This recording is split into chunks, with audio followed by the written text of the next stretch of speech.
Boeing 787 Dreamliner crash का सबसे latest और क्लियर वीडियो आपको दिखाता हूं। इससे आपको पता चलेगा कि टेक ऑफ के फौरन बाद क्या हुआ था।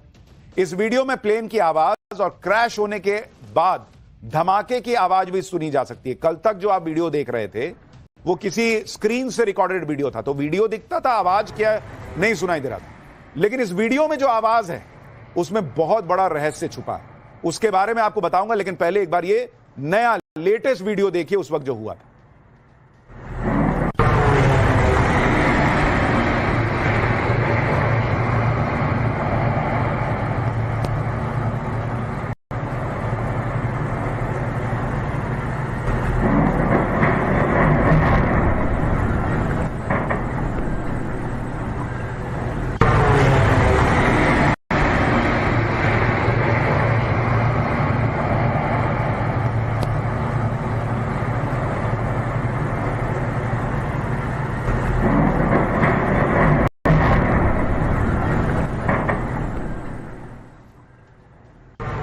अब ये वीडियो कई एक्सपर्ट्स का कहना है कि बहुत अहम वीडियो है।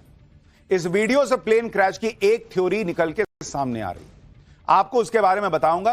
पहले क्रैश से ठीक पहले प्लेन की एक आवाज जो आ रही है उसे गौर से सुनिए। इस आवाज को ध्यान से सुनिए क्योंकि इसमें कई सारे क्लू मिल सकते हैं, ऐसा एक्सपर्ट्स का दावा है। एक बार ये वीडियो फिर से देखिए और इसमें जब प्लेन क्रॉस होता है, धमाके के वक्त तक नहीं, जब प्लेन क्रॉस हो रहा है तब सुनिएगा एक बड़ी घों करके आवाज आ रही है। जैसा कई बार ड्रोन उड़ता है ना, तो बहुत तेजी से जब पंखा घूमता है कोई छोटा सा, तो आवाज आती है घों करके। उस तरह की एक घों करके आवाज आ रही है। जरा एक बार उसको सुनिए, फिर आपको बताता हूं ये आवाज क्या हो सकती है, एक्सपर्ट्स क्या कह रहे हैं।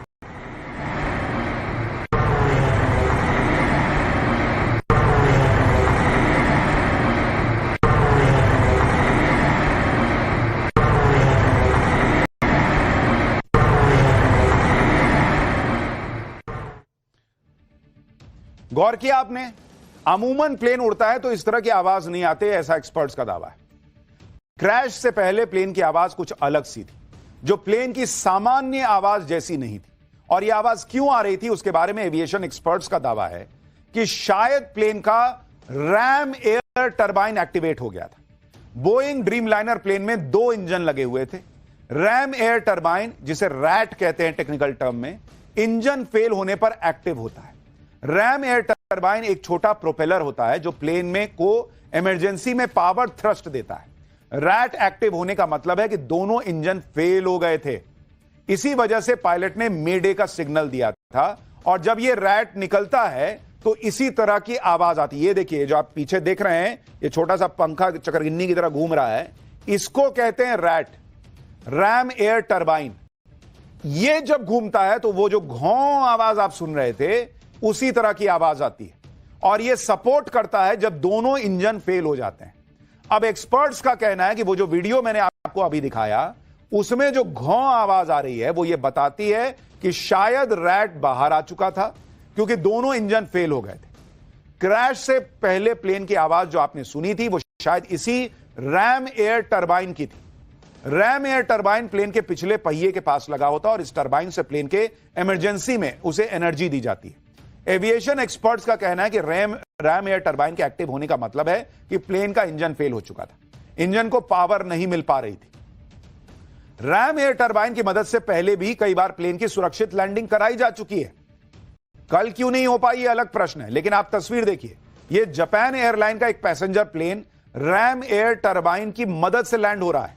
लैंड होते समय आप इस प्लेन की भी आवाज सुनिए। जब आप इस वीडियो को देखेंगे और आवाज को सुनेंगे, जो आवाज आप इस वीडियो में सुनेंगे वही आवाज आपको लगेगा कि अहमदाबाद प्लेन क्रैश के पहले उस प्लेन से भी आ रही थी। जरा इसको सुनिए एक बार।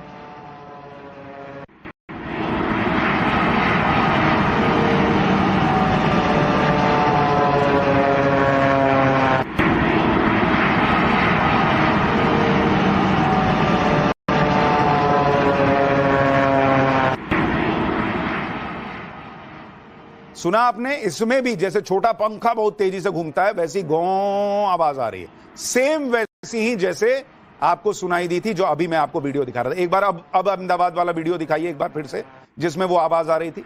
फिर मैं आपको एक और वीडियो दिखाऊंगा। अब दोनों आवाज को मैच करके देखिए जिससे आपको पता चलेगा कि वही आवाज जो अभी आपने इसमें सुनी वही आपको अहमदाबाद में भी सुनाई दे रही थी, या उस हादसे के वक्त सुनाई दे रही थी या नहीं? एक बार सुनिए जरा उसको।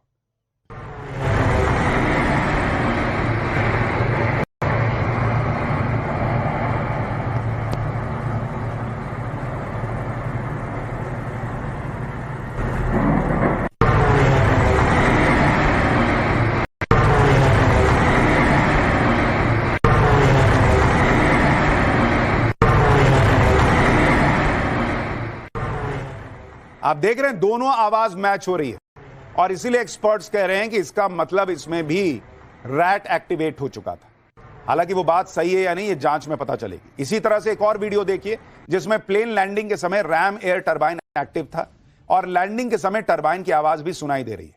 इसी तरह का एक और वीडियो देखिए। अच्छा, उसको बाद में आपको सुनाऊंगा। लेकिन अब प्रश्न यह भी है कि अगर रैट एक्टिवेट हुआ था जैसा कुछ एक्सपर्ट्स दावा कर रहे हैं, तो भी प्लेन को थ्रस्ट क्यों नहीं मिला और वो जो है वो ढंग से लैंड क्यों नहीं कर पाया? अहमदाबाद प्लेन क्रैश के वीडियो से कई बातों का पता चल रहा है, जैसे प्लेन के कई टुकड़े हो गए थे, और इन पार्ट्स को देखकर ही एविएशन एक्सपर्ट्स इस बात पर की भी आशंका जता रहे हैं कि प्लेन में हो सकता है मल्टीपल सिस्टम फेलियर हो गया। प्लेन का लैंडिंग गियर बाहर निकला हुआ है। सामान्य तौर पर विमानों में ऐसा नहीं होता, टेक ऑफ के कुछ ही सेकंड के बाद लैंडिंग गियर अंदर चले जाते हैं, लेकिन अहमदाबाद में बोइंग प्लेन में ऐसा नहीं हुआ। अब कुछ लोग कह रहे हैं कि पावर फेलियर की वजह से हो सकता है हाइड्रोलिक सिस्टम फेल हो गया और इसी वजह से प्लेन में मल्टीपल सिस्टम फेलियर हो गया। लेकिन कुछ लोगों का कहना है कि भाई एकदम तुरंत चक्का अंदर चला जाए, ये कोई बहुत जरूरी बात नहीं। तो अलग अलग थ्योरी चल रही है। अहमदाबाद प्लेन क्रैश में एक थ्योरी यह भी आ रही है कि प्लेन से कोई पक्षी टकरा गया होगा।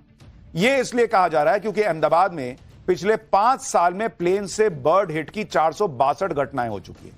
इनमें से ज्यादातर घटनाएं अहमदाबाद हवाई अड्डे के पास हुई हैं। इन आंकड़ों के आधार पर लोग चर्चा कर रहे हैं कि क्या प्लेन से कोई पक्षी टकरा गया था जिसके कारण प्लेन टेक ऑफ से पहले ही क्रैश हो गया। हालांकि इस थ्योरी में भी दम नहीं दिखता, क्योंकि अगर प्लेन से पक्षी भी टकराएगा तो कुछ हलचल तो होगी, पायलट को पता तो चलेगा, टकराने के बाद कुछ धुआं तो निकलेगा। ऐसा थोड़ी है कि पक्षी टकराया प्लेन धप गिर गया। 30 सेकंड में प्लेन थोड़ी जमीन पे क्रैश हो जाएगा कि प्लेन पक्षी टकराया और धप से नीचे चला गया। और एटीसी भी देखता है भाई कि वहां पक्षी उड़ रहे हैं नहीं उड़ रहे हैं, उसके बाद बोलता है कि चलो टेक ऑफ कर लो। तो यह थ्योरी भी बहुत लोगों को सही नहीं लग रही कि भाई पक्षी टकराया हो। प्लेन क्रैश क्यों हुआ, इसको लेकर एक और थ्योरी टेम्परेचर को लेकर चल रही है कि तापमान और प्रेशर भी वजह हो सकता है। कहा जा रहा है कि अहमदाबाद में गर्मी ज्यादा थी कल, इसलिए प्लेन टेक ऑफ नहीं कर पाए। कुछ लोग ऐसा भी कह रहे हैं। कल अहमदाबाद में 100 फ़ारेनहाइट यानी 37-38 डिग्री सेल्सियस का तापमान था। ज्यादा गर्मी से टेक ऑफ में दिक्कत होती है, इंजन कम थ्रस्ट जनरेट करते हैं, गर्मी में हवा की डेंसिटी कम होती है, प्लेन को लिफ्ट करने में दिक्कत होती है। लेकिन बॉस, ये थ्योरी भी सही नहीं लग सकती, क्योंकि तापमान देश के कई इलाकों में बढ़ा हुआ था, लेकिन वहां तो प्लेन आराम से टेक ऑफ हो रहे थे। 37-38 डिग्री तापमान गर्मियों के मौसम में भारत में बहुत सामान्य सी बात है। दिल्ली में तो कल 47-48 डिग्री का मामला था। दिल्ली में भी उसके बावजूद कई बोइंग के विमान टेक ऑफ किए होंगे। तो दिल्ली में 47-48 डिग्री में विमान उड़ जा रहे हैं, अहमदाबाद में नहीं उड़ पा रहे हैं, ये कैसे हो सकता है? तो टेम्परेचर वाली थ्योरी भी जमती नहीं है। कुछ लोग ये भी कह रहे हैं कि विमान बहुत पुराना था, पुराना होने की वजह से विमान में दिक्कत आई होगी और वो इसी वजह से क्रैश हो गया। प्लेन की एज थ्योरी को लेकर जो बातें चल रही हैं उसकी भी सच्चाई आपको बताता हूं। जो प्लेन क्रैश हुआ, जरा आप उसकी उम्र देखिए। लोग कह रहे हैं ना कि भाई अरे पुराना प्लेन था इसलिए गिर गया होगा। प्लेन की उम्र अगर आप देखेंगे, जो क्रैश हुआ बोइंग 787, जो क्रैश हुआ उसकी एज क्या थी? उसकी एज थी 11 साल, मतलब 11 साल पुराना प्लेन था। अभी इसी को देख के लोग कह रहे हैं कि भाई 11 साल पुराना प्लेन था, 10 साल में तो गाड़ी हम लोग बदल देते हैं, 11 साल में प्लेन क्यों नहीं बदले? 11 साल 5 महीने उसकी एज थी। लेकिन जो प्लेन की मैक्सिमम ऑपरेशनल एज होती है, मैक्स ऑफ एज जो प्लेन की होती है कि प्लेन कितने साल तक चल सकता है, वो 40 से 50 साल होती है बॉस। 40 से 50 साल तक प्लेन उड़ते हैं। तो अगर आप 11 साल की उम्र का कोई प्लेन दिख रहे हैं, यानी उसने अपनी 25% का ही उम्र को पूरा किया। यानी ये कोई बहुत पुराना विमान नहीं था, ऑलमोस्ट नया ही था। खाली नंबर से नहीं होता। अब आप कहिएगा कि कुत्ता जो है वो 12 साल में मान लीजिए मर जाता है, तो इंसान कैसे जिंदा? अरे भाई, इंसान की उम्र अलग है, दूसरे की अलग है। प्लेन आपकी कोई कार नहीं है जो रगड़ कर चलाई जाए तो 5 साल में बहुत खराब हो जाती है, 10 साल में खटारा होने लगती है। ज्यादातर विमान कई साल तक चलते हैं। यह बात अलग है कि उनमें समय समय पर तकनीकी बदलाव किए जाते हैं। विमान महंगे भी आते हैं तो उनका रखरखाव भी उसी हिसाब से होता है। तो इसलिए विमान पुराना था, यह थ्योरी भी यहां पर खत्म हो जाती है कि भाई पुराना प्लेन था इसलिए क्रैश हो गया। प्लेन क्रैश की किस थ्योरी में कितनी सच्चाई है अब इसका पता जल्दी ही लग जाएगा, क्योंकि अहमदाबाद में क्रैश हुए बोइंग 787 ड्रीमलाइनर का ब्लैक बॉक्स मिल चुका है। सूत्रों के मुताबिक प्लेन मलबे से ब्लैक बॉक्स को रिकवर कर लिया गया है। AAIB यानी एयरक्राफ्ट एक्सीडेंट इन्वेस्टिगेशन ब्यूरो ने ब्लैक बॉक्स मिलने की पुष्टि भी कर दी है, जो इस खौफनाक प्लेन क्रैश की असल वजह से पर्दा उठा सकता है। हालांकि इसका नाम ब्लैक बॉक्स है लेकिन होता ऑरेंज कलर का है। इस ब्लैक बॉक्स में प्लेन का पूरा डेटा मौजूद होता है, जिससे पता चल सकता है कि आखिर उड़ान भरते ही एयर इंडिया की फ्लाइट अचानक आसमान से नीचे क्यों आ गई। क्योंकि पैसेंजर प्लेन हो, आर्मी जेट हो, हेलीकॉप्टर हो, सब में ब्लैक बॉक्स लगा होता है, जो फ्लाइट के ग्राउंड पर खड़े रहने से लेकर उड़ान तक का पूरा डेटा रिकॉर्ड करता है। ब्लैक बॉक्स को तकनीकी भाषा में FDR यानी फ्लाइट डेटा रिकॉर्डर कहा जाता है। 50 के दशक में जब पहली बार प्लेन में ब्लैक बॉक्स का इस्तेमाल हुआ, उस वक्त उसकी भीतरी दीवारों को काला रखा जाता था। यह फोटो फिल्म की मदद से रिकॉर्ड होने वाले डेटा को सुरक्षित रखने के लिए होता था। रोशनी पड़ने पर यह फोटो फिल्म खराब हो जाती थी, इस वजह से इसे ब्लैक बॉक्स कहा जाने लगा। इसके नाम के साथ भले ही ब्लैक लगा हो, लेकिन असल में यह बॉक्स ऑरेंज कलर का होता है, ताकि क्रैश की स्थिति में चमकीले रंग की वजह से इसे ढूंढने में आसानी हो। ब्लैक बॉक्स स्टील और टाइटेनियम से बना होता है, ताकि बड़े से बड़े हादसे और आग लगने पर भी इसे नुकसान न पहुंचे। इसकी मजबूती के बारे में भी आपको आगे बताऊंगा। ब्लैक बॉक्स में कई तरह के सिग्नल, बातचीत और तकनीकी डेटा रिकॉर्ड होते रहते हैं। ब्लैक बॉक्स में 2 तरह के रिकॉर्डर होते हैं। पहला FDR यानी फ्लाइट डेटा रिकॉर्डर। ये कई सारे डेटा जैसे प्लेन की स्पीड, ऊंचाई, प्लेन का वर्टिकल मोशन, उड़ान के ट्रैक को रिकॉर्ड करता है। इसके साथ ही ये इंजन की जानकारी जैसे फ्यूल का फ्लो, थ्रस्ट जैसी जानकारियां भी स्टोर करता है। इसके अलावा फ्लाइट कंट्रोल, प्रेशर, फ्यूल जैसे करीब 90 तरह की डेटा की 24 घंटों से अधिक की रिकॉर्डेड जानकारी फ्लाइट डेटा रिकॉर्डर में स्टोर रहती है। दूसरा CVR यानी कॉकपिट वॉइस रिकॉर्डर। यह नाम के मुताबिक कॉकपिट में पायलट और उसके सहयोगियों के साथ होने वाली बातचीत और कॉकपिट की दूसरी आवाजों को रिकॉर्ड करता है। यह रेडियो में हो रही उन बातों को भी रिकॉर्ड करता है जो कॉकपिट और ATC यानी एयर ट्रैफिक कंट्रोलर के बीच होती है। अगर ट्रैफिक कंट्रोल वो ग्राउंड स्टाफ होता है जो फ्लाइट एयर ट्रैफिक कंट्रोल वो ग्राउंड स्टाफ होता है जो फ्लाइट को उड़ाने में पायलट की मदद करता है। यह रेडियो के जरिए पूरी उड़ान के दौरान पायलट के संपर्क में रहता है। अब यह भी समझना जरूरी है कि भयानक से भयानक हादसों में भी प्लेन का ब्लैक बॉक्स कैसे सेफ रहता है। भाई सब जल गया, ये क्यों नहीं जला? इसे जिस स्टील और टाइटेनियम से बनाया जाता है उस पर 1100 डिग्री सेल्सियस तक की गर्मी का कोई असर नहीं पड़ता। यही नहीं, समंदर में करीब 6000 मीटर तक की गहराई के दबाव का भी इस पर कोई असर नहीं होता।